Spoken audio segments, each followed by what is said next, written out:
आताच सगळ्यांचा वर्कआउट झालेला आहे. मॅडमने खूप सुंदर प्रकारे वर्कआउट करून घेतलेला आहे आणि तो फक्त आपला 20% रोल होता. बरोबर, 20% रोल होता, पण आता राहिलेला आपला जो 80% रोल आहे हेल्दी ब्रेकफास्ट, तो आपल्याला करायचा आहे. आणि मी तर माझा बनवून घेतलेला आहे आणि माझं फ्लेवर आहे ऑरेंज फ्लेवर. यस, हा, हे माझं फ्लेवर आहे ऑरेंज फ्लेवर. आणि तुम्हीही तुमचा बनवून घेतलेला असावा. तर त्यांनी म्हणजे सगळ्यांनी आपापले फ्लेवरची नावं सांगायची आहेत. Yes,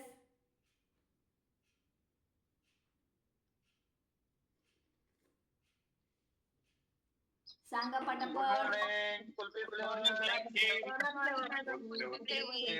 Mango plus orange flavor, chocolate flavor, mango Kulfi flavor. Good morning, madam. Kulfi flavor, chocolate flavor.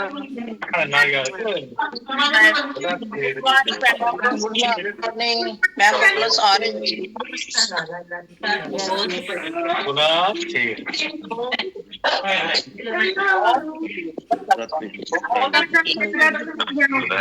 Yes yes yes, सगळ्यांनी आपापले Mango flavor. यस सगळ्यांनी आपापले फ्लेवरची नावं सांगितलेली आहेत. सगळ्यांनी यस यस सगळ्यांनी आपापल्या फ्लेवरची नावं सांगितलेली आहेत. तर कुणी म्हणजे कुणी कुल्फी फ्लेवर सांगितला आहे, कुणी ऑरेंज फ्लेवर सांगितला आहे, कुणी बनाना फ्लेवर सांगितला आहे, कुणी व्हॅनिला फ्लेवर सांगितला आहे. आपल्या हेल्दी ब्रेकफास्टमध्ये खूप सगळे फ्लेवर्स आहेत आणि ते एकदम अमेझिंग आणि टेस्ट खूप छान आहे त्याची. आणि ते घेत असताना असं वाटत नाही की आपण दुसरं काही घेत आहोत म्हणून. आणि एकदा जर घेतलं ना तर वारंवार माणसाला तो घ्यावा वाटतो, घ्यावा लागत नाही तर घ्यावा वाटतो. हा फरक आहे आपल्या हेल्दी ब्रेकफास्टचा. तर चला, तर आज मी सगळ्यांना ब्रेकफास्ट म्हणजे काय, ब्रेकफास्ट कसा करायला हवा, ब्रेकफास्टमध्ये तुम्ही काय घ्यायला हवं आणि ब्रेकफास्ट जर तुम्ही केला तर तो काय करायला हवा, ह्या सगळ्या गोष्टींची माहिती मी आज तुम्हाला देत आहे. तर सुरुवातीला मी काय सांगणार आहे की ब्रेकफास्ट, मी आत्ता म्हटलं काय की तुमचा हेल्दी ब्रेकफास्ट तर आपण तर घेतलेलाच आहे, पण काही लोकांना माहिती नाही. आणि आपण हे जरी करत असलो तरी पण ब्रेकफास्ट नाही केल्याचे साईड इफेक्ट हे पण आपल्याला माहिती नाही आहे. त्याच्यामुळे आपण हे सगळं करणार आहोत. तर यास तर सुरुवात करूयात की हेल्दी ब्रेकफास्ट. ब्रेकफास्ट म्हणजे काय? ब्रेकफास्ट म्हणजे आपण आपला उपवास तोडणे असं याला म्हणत असतो नेहमी. तर उपवास कसा तोडतो आपण की रात्री जर आपण 9ला जर जेवण केलं किंवा 7ला जर जेवण केलं, रात्री 7 ते सकाळी 7 वाजेपर्यंत 12 तासाचा जो ब्रेकफास्ट असतो त्यावेळेस तोडणं म्हणजे आपल्या शरीरामध्ये तो घेणं. शरीरामध्ये ब्रेकफास्ट म्हणजे नाश्ता, अल्प उपहार म्हणतात त्याला मराठीमध्ये, नेहारी, गावाकडे नेहारी म्हणतात. तर तो कसा घ्यायचा आहे आणि कधी घ्यायचा आहे हे मी सगळं तुम्हाला सांगणार आहे.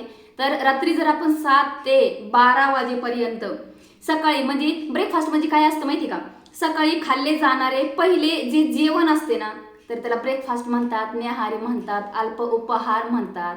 सकाळी तुम्ही पहिलं काहीही खाल्लं ना तर त्यालाच नाश्ता म्हणतो आपण, त्यालाच ब्रेकफास्ट म्हणत असतो. ते आपण कसं कसं घ्यायला पाहिजे, रात्री संध्याकाळी 7 ते सकाळी 7 वाजेपर्यंत आपण झोपलेलो असतो. पण म्हणजे 7 ते 7 वाजेपर्यंत आपल्या शरीराला आराम असतो, कारण की आपण 7 वाजता जर रात्री जेवण केलं तर आपण 10-11ला आपण झोपतो. ठीक आहे, काही हरकत नाहीये. पण आपलं शरीर चालूच राहतं, आपण झोपल्याच्या नंतरही आपलं शरीर चालूच राहत असतं. चयापचयाची क्रिया रात्रभर चालू असते. झोपल्यानंतर आपण मग 10ला जेवतोय किंवा 11ला जेवतोय किंवा 7ला जेवतोय, आता हे आपल्यावरती डिपेंड आहे. काही लोक उशिरा जेवतात, काही लोकांना महत्त्व कळून चुकलेलं आहे आरोग्याचं, तर ते रात्री जेवण करतात, लवकर जेवण करतात. तर ही एक आहे की रात्री आपण झोपतो ना तर आपला श्वास चालू असतो, डोळे झाकलेले असतात, मन स्थिर असतं, आपण स्वप्नामध्ये असतो आणि आपल्या शरीराची चयापचयाची क्रिया चालू असते. ही तर आहेच. आणि तिला इंधनाची गरज लागत असते नेहमी, चयापचयाच्या क्रियेला इंधनाची गरज लागत असते. त्यामुळे नाश्ता सकाळी उठल्यानंतर, समजा तुम्ही 5ला जर उठलात तर तुम्ही 7ला नाश्ता हे करणं महत्त्वाचंच आहे. म्हणजे उठल्याच्या नंतर 2 तासांनी तुम्ही अल्प उपहार हे घेणं महत्त्वाचं आहे. मग अल्प उपहार हा का घ्यावा आपण, तर अल्प उपाहार ह्या कारणामुळे आपण घ्यावा लागत असतो की सकाळी उठल्यानंतर कोणताही व्यक्ती असो, सकाळी उठल्यानंतर माणूस हा तरतरीत असतो, त्याची एनर्जी लेवल वाढलेली असते, कारण की रात्रभर त्याच्या शरीराने आराम आणि विश्रांती घेतलेली असते, तो स्थिर झालेला असतो. त्याचा स्ट्रेस, तुम्ही ज्यावेळेस आराम करताना तर त्यावेळेस तुमचा स्ट्रेस कमी कमी कमी झालेला असतो आणि तो उठल्यानंतर आहे ना सकाळी फ्रेश असतो. त्याचं शरीर उत्सर्जनाच्या मार्गाला लागतो बघा. म्हणजे उत्सर्जन म्हणजे काय की आता आपण सकाळी उठतो, थोडंसं कोमट पाणी पितो, कोमट पाणी पिल्याच्या नंतर आपण मळ मूत्र हे सगळे म्हणजे शरीराच्या बाहेर काढतो. हे सगळ्या गोष्टी आपण करत असतो. त्याच्यानंतर काय आहे की आपण रोज सकाळी उठून व्यायाम करतो. व्यायाम केल्याच्या नंतर आपल्या शरीराला आपण विषारी टॉक्झिन शरीराच्या बाहेर काढतो. हे सर्वसामान्य लोकांसाठी पण आहे, जे लोक व्यायाम करत नाहीत त्यांच्यासाठी पण आहे, आणि जे लोक व्यायाम करतात त्यांसाठी पण आहे, जे लहान मुलं आहेत त्यांसाठी पण आहे, आणि जे वयस्कर लोक आहेत त्यांच्यासाठी पण आहे. हे सगळ्यांसाठी आहे. आपण ज्या वेळेस आपलं पोट साफ होतं, आपलं मळ मूत्र ज्यावेळेस आपल्या शरीराच्या बाहेर निघतं त्यावेळेस आपलं पोट साफ होतं. पोट साफ झाल्याच्या नंतर आपली जी आतडी आहेत ना, पोटाची आतडी आहेत ना, ती मोकळी झालेली असतात, आणि त्यावेळेस आहे ना जठराची जी अग्नी असते ना ती आपली ती प्रदीप्त झालेली असते. म्हणजे आपला भूक लागण्याची क्षमता जास्तीत जास्त वाढते, आपला भूक जास्तीत जास्त लागते. आणि ती मग त्यावेळेस कसं होतं की एखादी भट्टी कशी असते ना, भट्टीमध्ये आपण किती लाकडं टाकले तरी ते जळून भस्मच होतात. तसं आपल्या सकाळी सकाळी आपल्या जठर अग्नीचं हे काम चालू झालेलं असतं. त्यावेळेस आहे ना आपण कितीही लाकडं त्यामध्ये टाकले ना ते जळतच असतात, तर ते हे झालेलं असतं. ही सवय आता आपण मग त्यावेळेस काय करायचे, आपण कसा अल्प उपहार घ्यायला पाहिजे, कसा ब्रेकफास्ट घ्यायला पाहिजे हे मी तुम्हाला सांगणार आहे. आता मला एक सांगा की लहान मुलांची पण तीच क्रिया आहे, वयस्कर माणसाची पण तीच क्रिया आहे, जे तरुण मंडळी आहे त्यांची पण तीच क्रिया आहे पोटाची. तर ही सवय आहे ना तुम्हाला ब्रेकफास्टची, ही लहानपणापासून लागली पाहिजे. आता ठीक आहे, आपलं वय झालंय, आपण काय म्हणणार की आता माझं जर वय झालंय आता मला कुठून लहानपणी यायचंय, ते बरोबर आहे. पण आपले जे मुलं असतील ना, आपण मुलांना जर हेल्दी ब्रेकफास्टची जर सवय जर लावली ना, तर त्यांना मोठ्यापणे त्यांना होणारा जो त्रास आहे ना तो होणार नाहीये. हे आपण कधी लक्षात ठेवायचंय. आणि एक आपण कधी निरोगी आहोत हे समजायचंय, बरोबर. ज्या वेळेस आपण उठतो, झोपेतून उठतो आणि आपलं पोट व्यवस्थित साफ होतं, आपले मळमूत्र सगळे बाहेर पडतात, आणि त्याच्या 2 तासानंतर आपल्याला भूक लागते, त्यावेळेस आपण निरोगी आरोग्य आहे आपलं असं समजायचं. कारण की काय होतं ना, काही लोकांची भूक मंदावते. ती कशामुळे होते, ज्या वेळेस तुम्हाला काही जे जुनाट आजार असतील तुमच्या शरीरामध्ये, ते जुनाट आजार ज्यावेळेस तुम्हाला असतील ना, ते नकळत असतं. असं नाही की समजा एखादा थायरॉइड जर असेल तर हे होऊ शकतं, कोलेस्ट्रॉल असेल तर हे होऊ शकतं, किंवा बीपी किंवा अटॅक येऊन गेला हे होऊ शकतं, असं नाहीये. जुनाट आजार म्हणजे काय की तुमचं पोट वेळच्या वेळेला साफ होत नाहीये. कोणाकोणाचं पोट दुखतं, कोणाकोणाला मायग्रेनचा त्रास असतो, कोणाकोणाची इम्युनिटी पॉवर वारंवार कमी होते, तो जुनाट आजार म्हणायचं त्याला. काही लोकांचा बीपी असतो, काही लोकांचा थायरॉइड असतो, पण ते नॉर्मल म्हणजे 10-15 वर्ष झाले त्यांना, 5-6 वर्ष झाले नाही, चालूच राहतं कालांतराने. त्यावेळेस काय होतं माहिती का, त्या लोकांची भूक आहे ना मंदावत असते, त्यांना सकाळी भूक लागत नाही. त्यांनी सकाळी कितीही व्यायाम करू द्या आणि काहीही करू, त्यांना भूक लागत नाही, कारण की त्यांची पूर्णपणे जी जठराग्नी ना ती विझलेली असते, पूर्णपणे म्हणजे कमी विझलेली असते, म्हणजे त्याचं प्रमाण कमी असतं. त्यावेळेस आहे ना तो माणूस निरोगी समजायचं नाहीये, बरोबर. तर कमजोर, त्याने काय होतं, तो माणूस नेहमी कमजोर होत जातो आणि त्याची इम्युनिटी पॉवर कमी होत जाते. आता तुम्ही जर वेळेवर नाश्ता केला तर शरीरातील ग्लुकोजचं प्रमाण 2 वेळा निर्माण होते. वेळेवरती जर तुम्ही नाश्ता केला तर शरीरातील 2 वेळा ग्लुकोजचं प्रमाण निर्माण होते. त्यामुळे ती तुमची जी शरीरातली इन्शुलिनची प्रक्रिया आहे ती योग्य होऊ शकते. शरीरामध्ये आपण म्हणतो ना की आपल्या म्हणजे ग्लुकोज तयार होतं, नंतर इन्शुलिन तयार होतं, इन्शुलिन तयार झाल्याच्या नंतर आपल्या बॉडीमध्ये जे डायबिटीज होणार आहे ते होत नाहीये, किंवा बाकीचे आजार आहे ते होत नाहीत. ह्या सगळ्या गोष्टी होतात का, तर तुम्ही वेळच्या वेळेला जर ब्रेकफास्ट केला तर. आणि ब्रेकफास्ट नाही केला तर याचे साईड इफेक्ट काय आहेत हे मी सांगणार आहे. समजा तुम्हाला तुमची भूक मंदावलेली आहे, जुनाट आजार तुमच्या शरीरामध्ये आहेत आणि तुम्ही ब्रेकफास्ट केलेला नाही आणि करत नाहीयेत. काही काही लोकांची भूक मंदावलेली पण नसते, त्यांना भूक पण लागते, पण काय होतं, त्यांना ऑफिसला जायचं असतं, त्यांना काम असतं, त्यांना बिझनेस असतो. मग ते काय करतात, स्वतःकडे दुर्लक्ष करतात. नाही आता नाही केलं ना, आपण थोड्या वेळाने करू, पण थोडा वेळ हा कामामध्ये येतच नाही. डायरेक्टली दुपारच्या जेवणाच्या वेळेसच माणूस तो जागृत होतो, नाही आता मला जेवायला पाहिजे, त्यावेळेस त्याला खूप भूक लागते म्हणून. पण तुम्ही 1 दिवस केलं, 2 दिवस केलं, 3 दिवस केलं, वारंवार जर करत गेलात ना, तर तुमचं खरंच म्हणजे तुमची भूक मंदावलेली जरी नसली का तरी तुम्हाला तो साईड इफेक्ट होऊ शकतो. म्हणजे ते आजार पुन्हा तुम्हाला वाढू शकतात. कोणाला आजार नसले तरी त्यांना आजार होऊ शकतात, कोणाला आजार आहे त्यांचे वाढू शकतात. हे सगळ्या गोष्टी आहेत त्यामध्ये. तर तुम्ही काय करायचंय, वेळेवरती नाश्ता करायचा आहे. सकाळी सकाळी वेळेवरती नाश्ता केल्याने काय होतं की तुमचे हे जे येणारे आजार आहेत तुम्हाला ते येणार नाहीयेत. आणि काय काय खायचं नाही आणि काय काय नाही हे सगळ्या गोष्टी तुम्हाला सांगणार आहे मी. की तुम्ही जर सकाळी सकाळी उठून हेल्दी ब्रेकफास्ट नाही केला, इच्छा असताना नाही केला, भूक लागलेली असताना नाही केला, तर तुमचं मेन पॉईंट पहिलं म्हणजे वजन जास्त वाढतं. कारण की तुमची जे पचनक्रिया आहे ती मंदावते, स्थूल होते आणि तुम्हाला खाऊ वाटत नाही. आणि तुम्हाला नाही खाल्ल्यामुळं शरीराची पूर्णपणे प्रक्रिया बिघडते, तुमचं वजन वाढतं. वजन वाढण्यास नाश्ता नाही केल्याने काय काय लोक काय म्हणतात माहिती का, की आम्ही तर सकाळी लय मोठं म्हणजे आम्ही सकाळी नाश्ता पण करत नाहीत, आम्ही तर पोटभर जेवत पण नाही, तरी पण आमचं वजन वाढतं. का बरं वाढतं? तर हे मी सांगते की तुमच्या शरीराला वेळेच्या वेळेला तुम्ही आहार नाही दिल्यामुळं, वेळेच्या वेळेला योग्य आहार नाही दिल्यामुळं तुमचं वजन वाढत गेलेलं असतं. हे तुम्ही कधी लक्षात ठेवायचंय. आणि काय काय होतं अजून साईड इफेक्ट काय काय होतात, काय काय लोकांना आता इन्शुलिनची मात्रा वाढत नाही, रक्ताची पातळी असायची होते, त्यामुळे काय होतं की मधुमेहाचा धोका जास्तीत जास्त वाढतो, म्हणजे डायबिटीज. आणि आपण एक उदाहरण मी तुम्हाला सांगते की माझ्या अनुभवानुसार की डायबिटीजच्या व्यक्तीला डॉक्टर रोज सकाळी सकाळी वेळेवर नाश्ता करायला लावतात. का? कारण की त्यांना ते नाश्ता गरजेचा असतो. त्यांचं डायबिटीजचं प्रमाण कमीत कमी व्हावं त्या कारणासाठी त्यांना नाश्ता द्यायला सांगतात. किंवा रक्तातील साखर कमी वाढते रक्तातली वेळेच्या वेळेला जर तुम्ही नाही जर नाश्ता केला तर रक्तातली साखर तुमची वाढणारच आहे. चयापचयाची क्रिया मंदावते.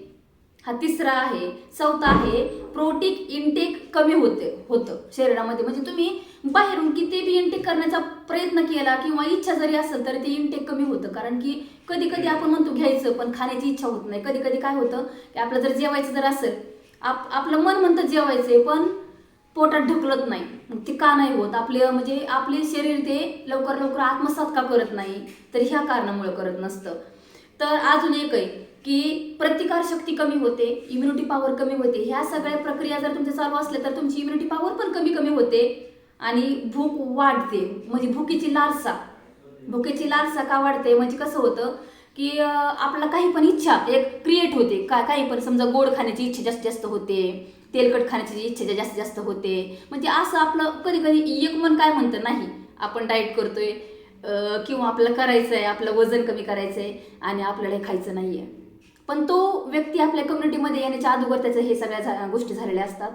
हे माझ्यावर जो अनुभव आहे मी तुम्हाला सांगते. म्हणजे मग त्यावेळेस काय होतं, सकाळी सकाळी आपल्याला गोड खावं वाटतं, मग आपण चहा पितो, आपण खारी खातो, आपण टोस्ट खातो, आपण गोड काही ना काहीतरी पदार्थ इनटेक करत राहतो. त्यामुळं पण आपल्या शरीराला याचा साईड इफेक्ट आहे. तर चांगला ब्रेकफास्ट कसं करायला, आणि रात्री उपाशी असल्यामुळे काय होतं माहिती का, ऊर्जेची पातळी कमीत कमी होते. बरोबर आहे ना, तुम्ही 12 तासाचा ब्रेकफास्ट करताय, 10 तासाचा ब्रेकफास्ट करताय आणि त्यानंतर तुम्ही केलंच नाही तर ऊर्जेची पातळी कमी होत जाते आणि थकवा येणं सुरुवात होती. मग दिवसभरात सकाळी सकाळी तुम्ही हे सगळं नाही केलं तर मग थकवा येतो, मग स्ट्रेस येतो, थकवा येतो, चिडचिड होते, ह्या सगळ्या गोष्टी होतात. चिडचिड होणे म्हणजे चिडचिड का होते बरं आपल्याला, की आपल्या बॉडीमध्ये ग्लुकोज मिळते, शरीरातील रक्ताची पातळी म्हणजे चिडचिड होणे का, तर शरीरातील रक्ताची पातळी वाढते आणि नाश्ता नाही केला की ग्लुकोज न मिळाल्यामुळे रक्ताची पातळी कमी होत असते आणि स्ट्रेस हार्मोन्स वाढू शकतात. म्हणजे बघा, म्हणजे तुम्ही नाश्ता केल्याच्या नंतर काय काय होतं की ग्लुकोज मिळतं, रक्ताची पातळी वाढते आणि नाश्ता नाही केल्यामुळे काय होतं की पातळी कमी होते, डायबिटीज होण्याची शक्यता असतात, चिडचिड होते, कारण की तुमचे जे हॅपी जे हार्मोन्स आहेत शरीरामध्ये निर्माण होणारे ती कमी कमी होतात आणि ते पूर्ण नाहीसे होतात काही दिवसांनी, कारण की टेन्शन डिप्रेशन या गोष्टी जर म्हणलं का होतच नाहीत. अजून काय आहे की पौष्टिक कमतरता म्हणजे उद्भवणारे आजार होण्याचे धोका वाढवू शकतो. म्हणजे तुम्हाला जे आजार उद्भवणारे आहेत त्याचा धोका जास्तीत जास्त वाढू शकतो. इम्युनिटी पॉवर कमी होते नाश्ता जर नाही केला तर. आणि हृदयरोगाचा धोका पण वाढतो ना, कारण की आपले हृदय निरोगी ठेवण्यासाठी ब्रेकफास्ट हा खूप महत्त्वाची गोष्ट आहे. आपले हृदय निरोगी ठेवण्यासाठी वेळच्या वेळेला आपल्याला नाश्ता करणं हे महत्त्वाचं असतं. आणि त्याने काय होतं मग की समजा हृदयरोगाचं काय असतं की वेळच्या वेळेला तुम्ही नाश्ता नाही केला तर तुमच्या हृदयावरती दाब येऊ शकतो, लठ्ठपणाचं लक्षण लागू शकतं आणि रक्तदाब होतो आणि डायबिटीज होण्याची लक्षणं असतात. बरं वेळ काय आहे, परफेक्ट टाइम ठेवायला पाहिजे नाश्त्याचा आपला. म्हणजे एक आहे की संध्याकाळी जर आपण 7ला झोपलो तर आपण सकाळी 5ला उठतो. 5ला उठल्याच्या नंतर 2 तासांनी नाश्ता करणं महत्त्वाचं आहे. 7 वाजता बरोबर आपण नाश्ता केला पाहिजे. आपण 7ला उठतो. आता आपल्या कम्युनिटीचे जे बाहेरचे लोक आहेत त्यांच्यासाठी पण सांगणे की तुम्ही जर 7ला उठत असाल तर तुम्ही 9ला नाश्ता करायला पाहिजे, 9:30ला नाश्ता करायला पाहिजे. पण 10, 10:30, 11 तुम्ही तुमच्या नाश्त्याचा टायमिंग लांबवायला नाही पाहिजे.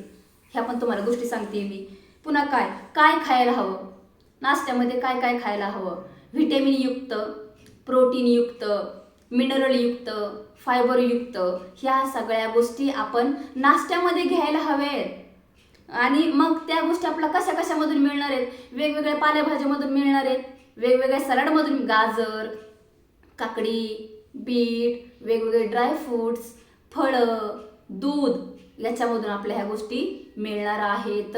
पण मला एक सांगा की तुम्ही एका टायमिंगला ह्या सगळ्या गोष्टी घेऊ शकता का, तुम्हाला भेटतात का.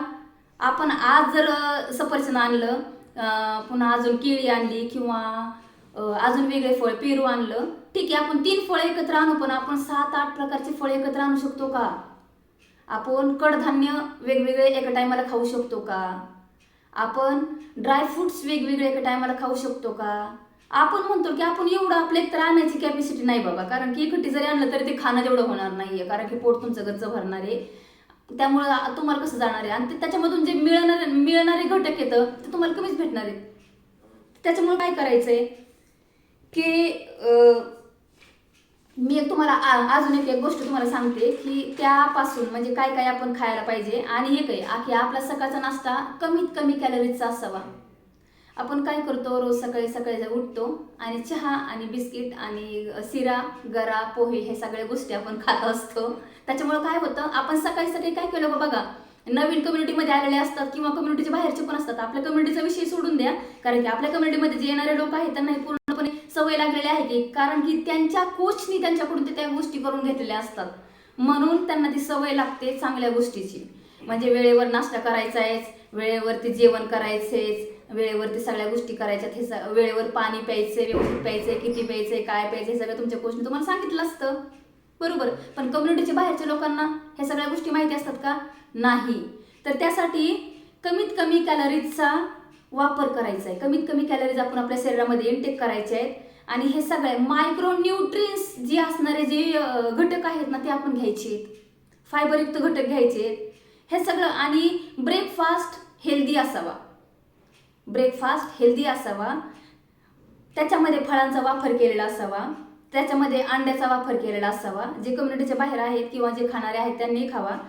आणि नाश्त्यामध्ये दुधाचा पण वापर केलेला असावा, कारण की त्याच्यामधून कॅल्शियम पण मिळतं. पण आपण म्हणणार की आता आपण सिटीमध्ये आहोत, आपण दूध पितो, मग ते कुठलं पितो, डेअरीचं पितो का, नाही, पॅकेटमधलं पितो. तर मी तुम्हाला हे पण सांगणार आहे की दूध हे आत्ता ह्या क्षणाला खूप आपल्या शरीराला घातक आहे. जे गावाकडचे लोक आहेत आणि त्यांच्या म्हशी, गुरं, ढोरं जे रानात चरतात ते दूध आपल्याला आवश्यक आहे आपल्या शरीराला.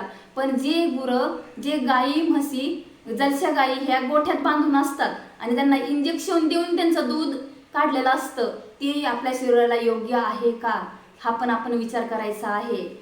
तर आपला हा जो सकस संतुलित आहार आहे, आपण जो रोज सकस संतुलित आहार घेत असतो, हा आपल्या वजन कमी करणाऱ्या लोकांनी कमी कॅलरीजचा घ्यायचा असतो, वजन वाढवणाऱ्या लोकांनी नॉर्मल कॅलरीमध्ये घ्यायचा असतो, आणि वजन वाढवणाऱ्या लोकांनी नॉर्मलमध्ये घ्यायचं असतं आणि वजन म्हणजे मेंटेन त्यांनी पण नॉर्मलमध्ये घ्यायचा असतो.